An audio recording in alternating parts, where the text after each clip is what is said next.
नमस्कार मित्रों। जो लोग अ, हिंदी भाषा समझते हैं उनके लिए मैं खास ये वीडियो बना रहा हूँ।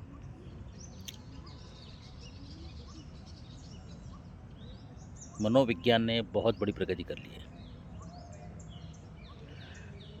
लेकिन ये जो माइंड पावर है, मनोबल है, क्या इसका समाज के अंदर, राजनीति में और ख़ास करके इलेक्शंस के अंदर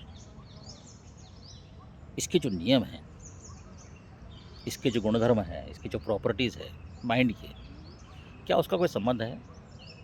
दोस्तों, 100% है।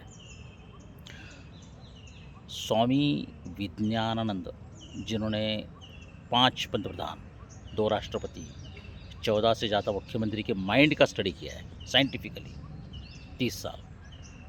उन्होंने ऐसे कई केस स्टडी से प्रूव कर दिया है साइंटिफिकली कि हर चीज़ ज़िंदगी में हम तय नहीं करते, इंसान तय नहीं करता है। लॉज ऑफ नेचर तय करते हैं।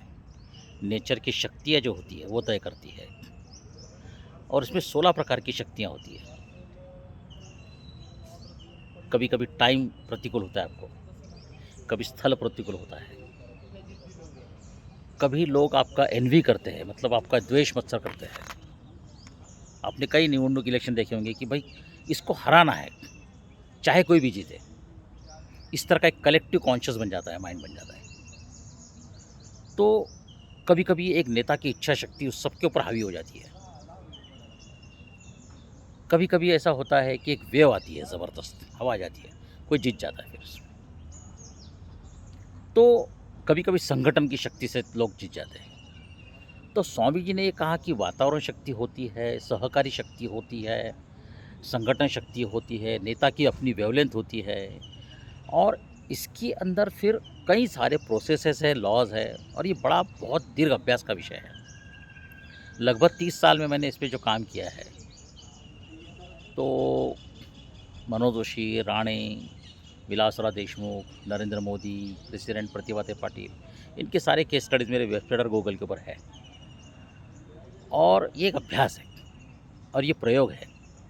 ये कोई ज्योतिषीय कुंडली ऐसा नहीं है, ये मन का अभ्यास है, और ये सब कुछ कर सकते हैं लोग आप। तो अब जो महाराष्ट्र में हो रहा है ना, इससे दिल्ली के जो चैनल्स वाले हैं, हमारे पत्रकार मित्र हैं, बड़ी माथापच्ची कर रहे हैं। हर कोई अपना सर पटक रहा है कि आखिर महाराष्ट्र में हो क्या रहा है। और ख़ास करके हरियाणा के अंदर जो हुआ, उसके बाद तो बड़े बड़े एनालिस्ट, सर्वे वाले, पोलस्टर्स, बड़े बड़े पंडित परेशान हो गए कि महाराष्ट्र में होने क्या जा रहा है।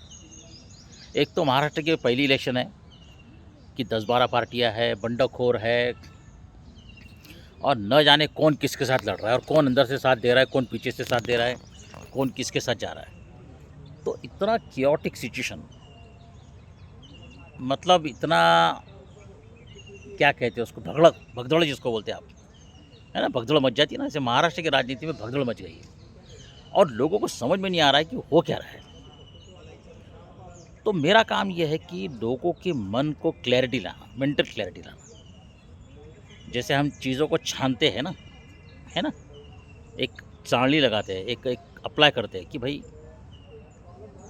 या फिर हमारे हाथ में हम भिंग होता है, जैसे देखते दूर से पॉइंट करते हैं हम लोग, तो सब मेरे माइंड को मैं फोकस करके सिचुएशन को समझता हूँ। तो महाराष्ट्र अभी कौन जीतेगा कौन हारेगा ये मेरा इशू नहीं है, और मैं वैसे स्टेटमेंट भी नहीं करता हूँ।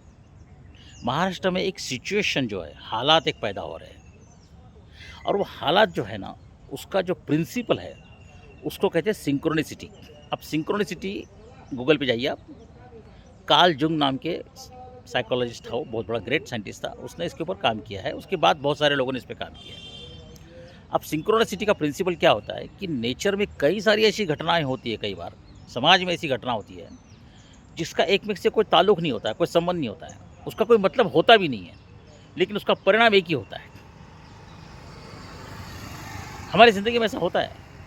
कभी कभी हम अपने आप में एक सोल सर्च में, डिवाइन इसमें कहीं जगह चले जाते हैं, कोई उत्सव में चले जाते हैं, हालांकि हमको इसने इनवाइट भी नहीं किया है। जैसे कुंभ मेला या कोई भी जगह देखिए आप, कभी कभी ऐसा कोई गैदरिंग होता है, हम अपने आप चले जाते हैं।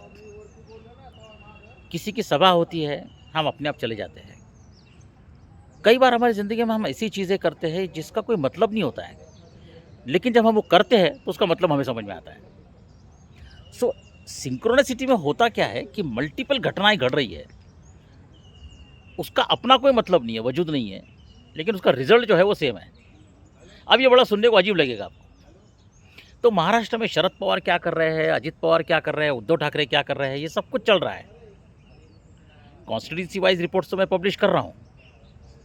लेकिन इसका जो कलेक्टिव इफ़ेक्ट है, वो ये होने वाला है कि 23 नवंबर को आप मेरी बात रिकॉर्ड कर लीजिए, अजित पवार को मुख्यमंत्री बनाने के सिवाय महाविकास अघाड़ी और महायुति के सामने कोई पर्याय रहने वाला नहीं है। Ajit Pawar is the man of the hour. He is nature's choice. जैसे डार्विन ने कहा कि